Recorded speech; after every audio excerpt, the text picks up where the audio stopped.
Hey guys, JK here. I'm here to talk about the new upcoming banner. Finally, I'm able to do a banner review. I feel like I've missed the last couple, but I think today is a little bit doable. Tuesdays are generally the least busy for me anyway, so let's just jump right into it. Actually, before I do that, first I'll mention that we are getting this kind of tougher boss for the current tactics event. The prizes aren't that great actually, but obviously if you can complete it, you'll want to do so. Trust moogles are always nice. There's some currency here. Getting a lot of these 15% elemental resistance materials, which may come in handy at some point. And then we have a magic plus 20, MP plus 10% material for your mages. So it's always nice to have more of these kinds of things so you don't have to farm up as many TMs. 20% is not that great, but for a free one, it's definitely usable, especially with the 10% MP. So we wanted to point that out, and also the upcoming event for the FFBE story event. There's some cool prizes in here. Obviously, you can farm up some, pure Chris or giant Chris and things like that. I'm probably gonna do this story event before I go to King Mog and try to pay for all the giant Chris that I want, just to see how much I will actually need. So that's kind of cool. But we're also getting some really decent gear. First, we have Organics, which is a Dark Elements Greatsword. It's only 74 attack, but for anybody who doesn't have Deathbringer, this is a nice alternative if you want to make use of that Dark Element. And if you pull on the upcoming banner, hint hint, you will want some Dark Element in your party probably, assuming you pull the right kinds of units. But if you have a Dark Knight Cecil, this might be nice also as a, not for Dark Knight Cecil himself, but for a teammate to kind of make use of that Imperil. Protective armor is actually really good. 42 defense is pretty high, and 38 spirit. So this is a nice combination of defensive stats that you can use. It's a heavy armor. And then protective helm is also pretty good. 15 defense is not that great. It's just kind of average, but the 20 spirit on top of that is pretty nice. So, some pretty nice free gears here. But let's go ahead and jump into the banner real quick. So we're getting 5 different units. 4 of them can go to 6 stars. And actually, if you look at the Japan rankings, they're all kind of still kind of viable, I would say. We'll go into more detail in just a little bit. Let's just quickly run down the Trust Masteries. So Veritas of the Dark, I would consider this the jackpot of the banner. His Trust Master reward gives you an attack boost when you're equipped with a large sword or heavy armor. But this should actually read "and," I guess, because you get an attack boost for both the large sword and both for the heavy armor. So this can end up being obviously a best in slot materia. Very, very good. He has some good abilities here, which we'll dive into again in a little bit. Another base 5-star actually is going to be Veritas of the Flame. And again, he has a boost attack when equipped with Axe and heavy armor. So this is going to be like the first Axe Mastery type of Trust Master reward. Although you do have to wear heavy armor to maximize this. So this is like the Axe version of this one with the Great Sword. We also have a base 4-star that goes to 6-star, Veritas of the Earth. And this is basically, judging by his skills, he looks like a tank. So it boosts defense when equipped with a heavy shield and attack when equipped with heavy armor. This is his Trust Master reward. This will be good for him because he is both a tank but has some attacking abilities as well. But in general, these type of splitting between attack and defense is not always the best thing, especially if you have to wear a heavy shield. So you're not going to be able to make use of dual wield or double hand. So it's really just to get a little bit more damage out of a tank. So it's not the greatest thing. And then we finally have a base 4-star mage that goes to 6 stars, Viktoria. Probably looks a little bit like a generic mage. Actually the sprite looks good, but we've had units that look like this before. So it might be a little bit hard to tell them apart sometimes, but Viktoria is actually pretty darn good, I would say. The Trust Master reward is amazing, 55 magic, and plus has some good defensive stats. Spirit could be a little bit higher, but it does give you dark resistance plus 30%, so in some fights this will be like a lifesaver to your mages, and the 55 magic is really good. A lot of dark elemental stuff on this girl, but again, we'll go into it in more detail. And then, of course, the booby prize, Timothy, who is a sprite or fairy or whatever. His Trust Master reward is just okay. Gives you 15% MP, Magic and Spirit plus 35. I would prefer percentage-based stuff. This is like a 20% kind of thing, maybe a little bit more. But, it's okay actually for a hat. Maybe I'm downplaying it a little bit too much. I'm comparing with like other kinds of like accessories and materials, but for a hat, this is actually pretty good. So for a booby prize, you can at least make use of the Trust Master reward. But let's just go into the unit details and we'll talk more about every single one of these. Okay, so first up is Tim, that sprite slash fairy. And normally I don't really like to go too much into 5-star capped characters, and I won't here either. But his Trust Master reward is actually pretty good, like I mentioned. And he has some uses too, like he has some debuffs and status ailment inflictions and things like that. But what I would probably use him for is like one turn raid kills. What he can do is actually he can do a pretty decent imperil, like 40% to whatever element you need. So if you're using something like a Titus, like I am, you don't during raid boss fights you don't want to the fight doesn't drag on to the point where you can do limit burst and all that stuff. So a 40% imperil, on command can actually be pretty useful. And then he has some other debuffs which aren't that great because there's single target and all that. But that's what I would use him for, basically for the on-demand imperil. The next unit is Viktoria, that 4-star to 6-star mage, and she's surprisingly good, especially for somewhat newer players who might not have farmed up dual cast materia, which is actually becoming very, very obsolete the more we go. So again, she's very dark element based. Her limit burst is a pretty decent AoE and also can inflict poison, blind, and petrify. Not going to really do anything in really tough fights, but it's just kind of nice to have that little extra effect. Her magic spells are going to be fire element, and then this is called Daga here, but it should actually be Darka.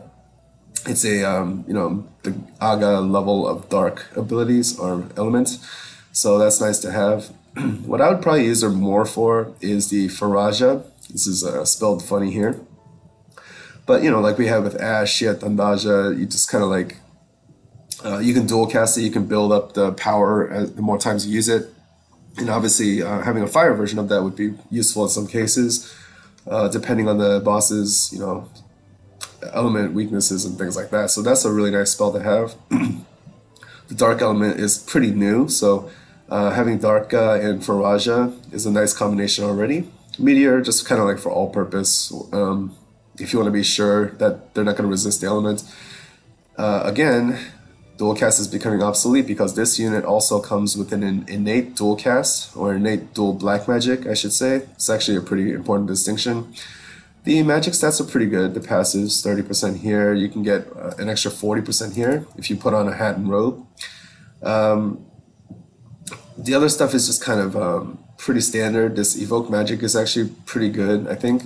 You can boost I think this is magic. You can boost your magic by 200% for the next action at least. So if you were to do this and then follow it up with like a dual cast Faraja, you might get some really good damage out that way. And then she has an overflow ability, which is you cannot dual cast this one, but it can actually be a nice chaining move. Let's say you have 2 of these units, you can do 220% AoE 10-hit attack. This is very similar to Ash's, which is about the same multiplier. Maybe Ash's was like 230%, and hers was non-elemental. But because this is elemental, has dark magic, it can actually elemental chain, which is going to beef up the damage a lot. Plus, it's going to boost the attack for each use. So if you keep doing this, keep chaining this over and over and over, you're going to do massive damage if you have 2 of these units again. That's a really nice trade-off actually for not having that heal that Ash has, but you get boosted damage. So if you're chaining this together, it's going to be really nice, especially against the boss that's weak to dark. So really cool options here. I think this is a really nice mage. She does get enhancements as well later down the road. You get more magic. When you equip with these things, you get plus 20% MP, which is nice. Meteor gets a little bit stronger, but I don't think this is really going to be her bread and butter spell anyway. The overflow does get stronger, not massively stronger, but you know, it is a nice go-to spell. So you know, if you're using her at that point of the game when the enhancements come out, it'd be worth it.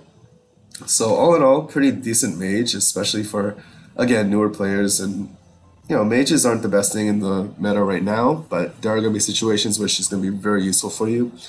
And even in Japan right now, I think she's rated a 92 in Ultima. So yeah, fairly future-proof as far as mages go. Next up, we have Velius of the Royal Land. I think this is a mistranslation. I think it should be Earth. Basically, this is the 4-star one that goes to 6 stars, the kind of tanky one. Stats, I forgot to mention stats, but the HP is pretty good. Defensive stats are okay. The Limit Burst is an AoE physical attack. This unit's not going to get a ton of damage out anyway, but it's pretty nice that it ignores defense and all that stuff. And what it does is it mitigates damage to your whole party for 1 turn. It can go up to 54%, which is kind of like Golem level, except Golem only does that for physical attacks. This one does just damage reduction across the board. So this is actually a pretty nice limit burst. If you're coming up against like a threshold on a big, you know, tough boss, or you know that a big attack is coming, this is going to mitigate really well for you. Magic spells, you're not really going to use that. He's not in this game to be a mage. What's interesting about all these Veritas units is that they absorb some element. So in addition to just being resistant, they will actually get health back if they're attacked with earth damage. And if he drops below a certain amount of health, you get a lot of defensive stats, 100% spirit and defense, so that's pretty nice. Again, defensive spirit stats, this is meant to be a tanky unit. Some counter abilities here. Typical AoE, nice paralyzed resist. This is kind of nice for him. Again, you're not really trying to pump out damage with him, but what this does is it hits a little bit, and then it also gives him a 1-turn 50% damage reduction. So again, if you're going to tank something really big, you'd want to use this in advance of that turn. Stat debuff resist, this is kind of nice. It's coming more and more into the game. Increases counter chances by 2x, so that means that you'll have a 60% chance to counter. So actually this could end up being a fair amount of like limit burst crystals in a fight where he's tanking everything and he's countering everything. You're going to get like nice crystals out of that. Here we have a damage reduction, just like Sakura's ability.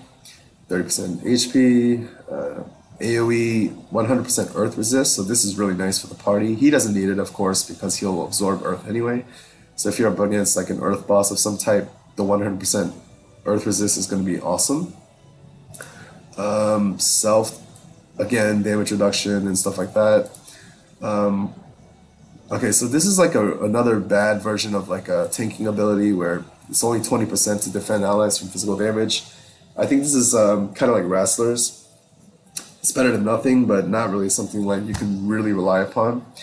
But what does make him pretty reliable, if you choose to use him this way, is that he can do an AoE attack, and then that also is followed by a 2-turn 100% chance to be targeted. So it's like a 100% version of Provoke for 2 turns.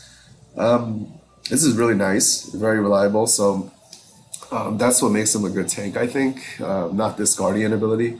So I haven't really seen him in the meta, I haven't really seen people talk about him too much, but I can see some potential with him in some fights especially.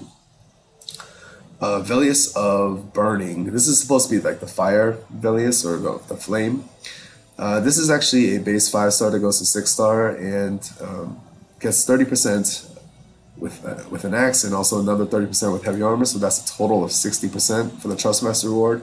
So this is even a notch above the Masteries, which are like the really like best in slot for the most part. Really, really good, especially because we haven't had an axe one before, and yeah, it's very nice to have. So the stats are really high, good HP, very, very good HP, very high attack, good stats all around, except for magic, but he's not going to need that at all. So his limit burst is just a pretty typical attack. It's just a fire physical attack, ignores defense. Nice for AoE, but for a boss fight, not really going to be that important. He does have magic abilities, but you're not going to be using him for that at all. His magic stat is just way too low. So again, he absorbs fire damage, and what's crazy about him is that if he goes below 30% HP, he will boost his own attack by 150%. So that's really, this guy can really dish out some pain if you, work it the right way. So another interesting thing about this guy is that he has a lot of elemental options, not just fire. So with this attack, it's a weak attack, basically, with the ignore defense and all that stuff, it's a 3x. I mean, it's not bad, but it's not like on the top tier as far as damage dealers go. But what it will do is it imperils the enemy 50% and also adds fire to his own attacks. So it's a nice all-in-one attack. Normally you would have to do like an imperil plus the damage, or you would add the element to your attacks on a separate move, but it's all in there. And you're just sacrificing a little bit on the multiplier, so that's pretty good. Of course, if he already has like the right element, you won't need to use that, but the imperil is really nice here. He can do that for earth as well. He can add earth element to his attacks, do the same thing, and he can add dark element. So if you were to pair this guy up, like this guy is basically a finisher. If you were to pair him up with like Dark Veritas, he can actually dish out a lot of damage. Although I think in a lot of cases, you're probably going to be wanting to focus him more on fire. And the reason for that, I think, is because you can counter magic, 20% chance to counter magic with a 100% fire imperil. Of course, this isn't going to be useful all the time. Not every boss will even use magic, but that's the way to maximize damage with him. Do the 100% imperil just by your counter. And then what you would use after that is his main ability, basically his finishing move, is going to be Heavy Stamp. It's a one-hit, 250% single target ability, but it's also a 50% defense ignore, so this is like a 5x multiplier. So this is like his go-to finishing move. But another awesome thing about him is that, what is it? Where is it? Okay, I totally can't find it right now. Okay, here we go. So Elevation. When he's attacked, he has a 30% chance to counter by giving himself something called a full charge stamp. And what this is, it's a move that does 500% attack and 50% defense ignore. So this is going to be a 10x attack. This is very similar to like Lunith, who can do advance first and then follow that up with like a 10.5x multiplier, I believe. So if he's countering this and he has full charge stamp available for the next turn, then that's going to do massive finishing damage as well. So really high damage potential, especially if you have him below 30% health. That's going to be insane. Where was that? Well, anyway, the one that gives him extra attack when he goes below 30%. So very good finisher here. He doesn't have enhancements in Japan yet, but right out of the box, he's very strong. In Japan right now, he has a 96 rating, so even without enhancements, he's very viable, very powerful. If he does get enhancements, he could potentially be insane. Finally, we have Veritas of the Dark. Again, terrible translation. His Trustmaster reward, again, is one of those 30% with Greatsword and 30% with Heavy Armor. So if you have both of these equipped, this is your best in slot Trustmaster reward here, or Materia. 60% is massive. HP is a little bit lower, attack's a little bit lower, but all in all, I think this unit is very well spoken of in the meta. I've heard of them a lot, and we'll see why exactly. So first of all, his limit burst is actually pretty nice. If you have it maxed out, you do a pretty nice 20-hit dark physical AoE ability, 390%, but what's also better is that you do a 64% defense debuff. So that's obviously going to help, dish out more damage on subsequent turns. Magic spells, again, doesn't matter. He absorbs dark damage, just like the other Veritases absorb other elements. He has a really nice AoE, just right off the bat, like basically 2 times 160%, a 3.2 AoE physical attack. Very, very good stuff. Also not that bad MP-wise. Passives, he has a lot of those. He obviously you'll want to put a Greatsword on him, regardless of whether you farmed up his TM yet. He does have a chance again to Imperil. It's just like the Fire Veritas had, except this is for dark elements. He does have a nice Osmos Blade for refilling his MP, but that's not terribly new or anything like that. What he is also able to do is boost up the party's dark resist by 70%.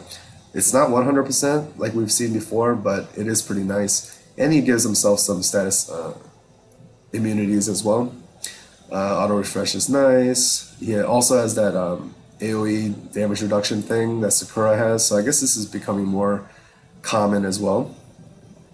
He has innate status ailments to these things. So basically, his innate status immunity is here, plus this will make him like immune to everything, I think. I haven't checked that. And then he has his two really big hitting abilities here. So this is his chaining move, the same multiplier, same imperil as like somebody like Orlando. And I actually believe that this would chain with Orlando. Please correct me if I'm wrong, but it's 7 hits. Yeah, exactly the same multipliers and everything. It's just dark element instead of light element. And if you don't happen to have a dark sword on you, what you can do is do the 1-hit finishing move here. Same multiplier, but it adds dark to your attacks for 5 turns, which is nice to have. So you can maybe do this and then do this. Or the other way around, I don't know. But yeah, these are his 2 big hitting attacks. He's a chainer and a finisher, but most people are going to be using him as a chainer. If you were to... Like, Orlando is really nice because he's element neutral, pretty much. So, like, you can put a Deathbringer or some kind of Dark Element sword on Orlando and have one on Dark Veritas as well. And they would be able to chain elementally together. And even though Orlando is going to do the light Imperil, it doesn't really matter if they're both wearing dark swords, so they can just both take advantage of this. And of course, if he happens to counter with Retaliation of the Darkness and the 100% Imperil, that's going to be even better. So all in all, very good unit here. Honestly, not like a must-have if you already have a good chainer, but I mean, he's really has a lot of potential. The Fire Veritas has a lot of potential as a finisher as well. So pretty cool banner, and even if you don't use the units permanently in the future, these Trust Master rewards are going to be really, really good. I would say that they're probably going to be pretty best in slot for a very long time. So all in all, very good banner. Not sure how much I'm going to pull on it, but yeah, a lot can change in a few days. My mind can change. So anyway, I hope you guys enjoyed. Sorry for the lack of graphics. I don't know why the portraits even went away when I zoomed in, but hope I made some sense. I felt like I was rambling a little bit, but yeah, good luck on your pulls come Friday, and I'll see you guys next time.